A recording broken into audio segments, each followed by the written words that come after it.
from FISHBONE. How's it going? I'm good. Come around 11 o'clock, baby. And I'm riding for more shots. Out of 1 o'clock, y'all. Face down in the parking lot.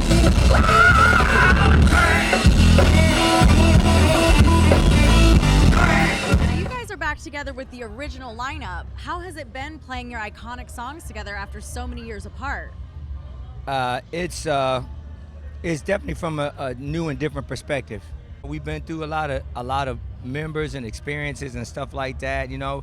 But now we're back to the beginning. Yeah. You know, so it's a chance to, be the phoenix coming out the fire. I never got to see you guys, and you are such an important part of the ska scene. You're gonna see us today. I know. You're gonna see us today. So I also saw that a few years ago you had a mockumentary called The FISHBONE Reality Intrinsically Intertwined. What inspired you to come up with a mockumentary? Oh, intrinsically, you talking about when I ended up in the Ferris wheel at the beach? That one, huh? Yeah. That was one of our short pieces that we did, like a little performance art piece. We put that together, and it was pretty much to elaborate on the song Unstuck. Yeah. Right? And so to unstuck yourself is just pretty much trying to, relieve yourself, detach yourself from the different burdens and bondages that we have living in this world and in this society, so you can free yourself so that you can be able to write music and lyrics and do creative shit instead of being stuck in a place where you can't create. Yeah, and then I like how even in the mockumentary you made it something a little bit more literal, where the guy, he's literally unsticking himself. Oh yeah, from the gum and yeah, that's right. Those the metaphorical German, pieces. The German guy that's like following you. That's right. And then the dog with the British accent. Oh yeah, that's all in there. I mean, these ideas that it was really entertaining to watch. It was hilarious. Yeah, it's good. So it was, I tell you, FISHBONE has done so many things as far as like music and videos and stuff like that. I mean, it's just like a lot. Yeah. It's a whole underground buried city of gold. Yeah. When it comes to FISHBONE and what we've done musically and artistically. Yep. Yeah, I mean, you guys are artists, and it's apparent in everything that you do.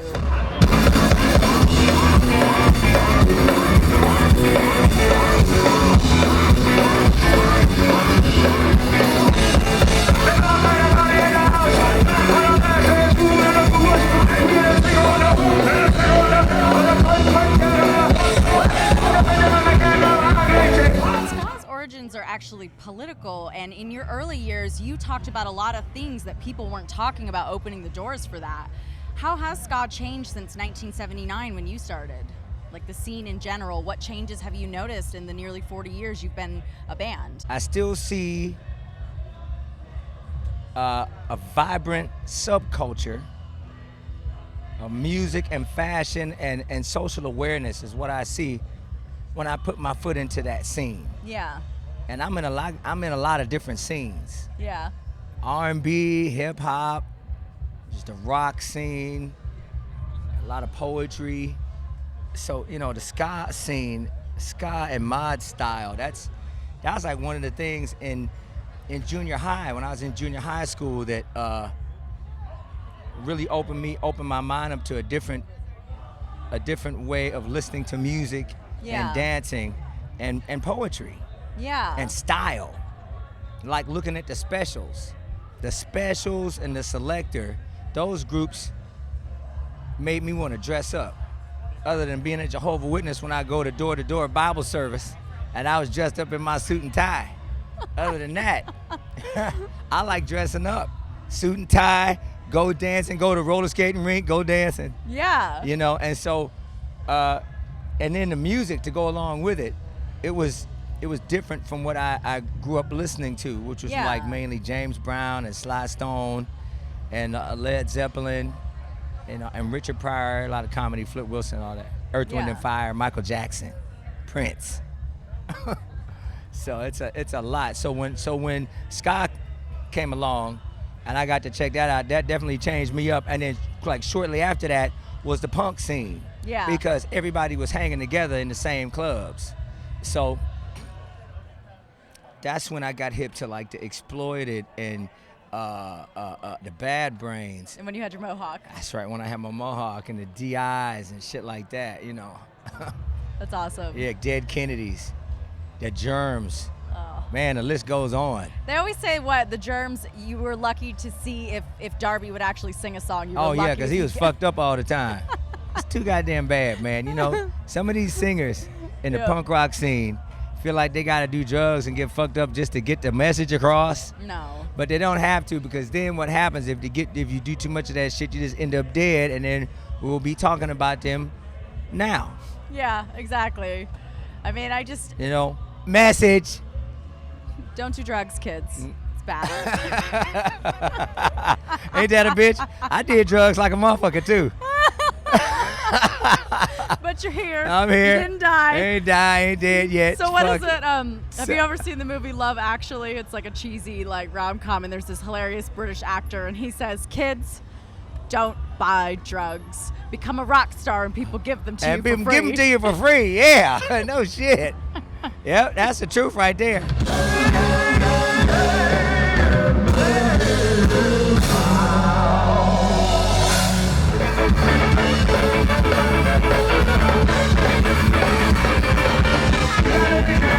I've always noticed your stage style is amazing. You have a very unique style. What inspires it? I mean, you obviously draw influences from a lot of different genres, but when you go into putting a look together to get dressed and to go on stage, what goes into that?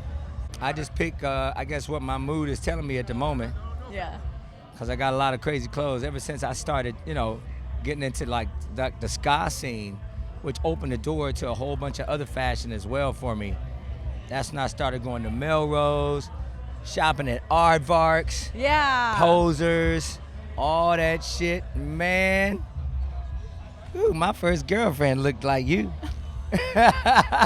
We used to go to Fender's Ballroom. Fender's in Long Beach. Fender's ain't there no more. They tore that shit down. Okay. But Fender's. And what did you do at Fender's? We would go see our favorite bands. Okay. All the hardcore bands. We ride the bus out there, and we go to see all our favorite bands. Where did you live at the time? I lived in Woodland Hills. In Woodland Hills, okay. She lived in Long Beach. And they didn't have the trains back then at that time. No, they didn't have that now, so we'd be take the busing it. bus. Yeah, we busing it or ride with somebody. Yeah. And we go down there and see our favorite bands. The Untouchables, we play there and go see our bands too. That's awesome. You also had nail polish, right? Did you? I got nail polish. Damn! You have Hold your own up. nail polish. He has his own nail polish. Okay, look, I Show got me your nail I got a polish. new line. Okay. I got a new line of shit right here. Okay. This is called Angelo Morris Punk Paint. That's cool. Okay, how close can I get so you can see it? Is that good right there? Okay, see that? See the little logo on the front? That's me. That's back in the 80s or some When you shit had like your that. mohawk, Had my mohawk, still got my bondage bracelets on and shit, right? So I got that, you know, and so. That is so cool. So you're right, coming out matte with. black. This is awesome. Matte black, okay, and then I got, hold up, wait a minute. I got a t-shirt with the same thing on it. Oh, that's so cool. Look at you. T-shirt with, right? That's And awesome. Here's what the back looks like. Legendary Angelo Morris since 1979. Hell yeah. Right? You are a legend, sir. Well, that's what they keep telling me, so I might as well do something about it, right? And then we got the bags. Look at that. You can put a lot in there at the 99-cent store, man. So, a 99-cent store at Trader Joe's. Yep. Because California is now eco-friendly, and we have to buy our bags, so you bring one to the That's store. right. So you get yourself a Angelo bag and go in there with your Angelo t-shirt on while you putting shit in the bag off the shelf. And your Angelo nail polish. And your Angelo nail polish.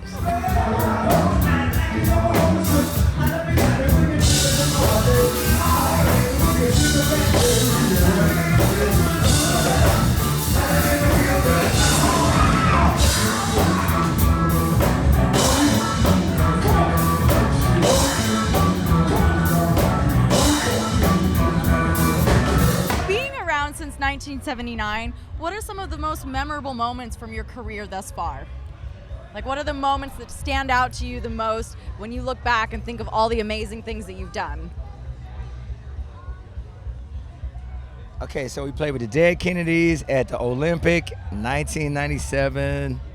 We did the Warped Tour. We did Lollapalooza.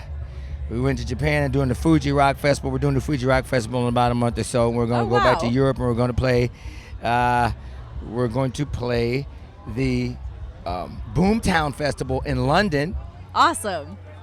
And then we are going to go and we got shit coming up. Yeah, lots of stuff. But when you ask me, like, what was the best time ever since?